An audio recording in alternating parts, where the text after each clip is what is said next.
Markas Kompi Yonif 408 Boyolali mendapat dukungan dari sejumlah elemen. Karangan bunga berjejer di depan markas yang berada di Jalan Perintis Kemerdekaan. Ada lebih dari 20 karangan bunga terpampang menghadap ke markas bertuliskan dukungan kepada TNI. Antara lain, Pak Tentara Aku Padamu, tertib masyarakat aman terkendali bersama TNI, yang kemaki harus dibina, dan lainnya. Salah satunya dipasang dari Merapi Merbabu Rescue dengan kalimat "Kami bersama TNI". Ketua MMR Boyolali Harnowo menganggap peristiwa penganiayaan itu sebuah kecelakaan. Peristiwa penganiayaan terhadap 7 relawan Ganjar Mahfud itu dilakukan secara spontan.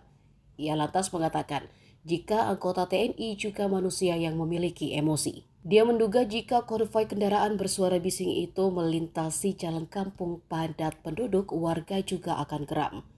Dan kebetulan konvoi tersebut melewati depan asrama Kompi 408 Boyolali. Warga di dalam asrama yang merupakan anggota TNI pun merasa geram. Dia pun meyakini oknum anggota TNI tak ada niat untuk melakukan penganiayaan hingga separah itu. Dia menyebut peristiwa pada Sabtu siang itu merupakan hubungan sebab akibat. Harnowo lalu berharap dengan karangan bunga tersebut dapat memberikan support bagi TNI di Yonif 408. Selain itu, dukungan tersebut agar permasalahan ini tidak melebar kemana-mana. Download Tribun X sekarang, menghadirkan lokal menjadi Indonesia.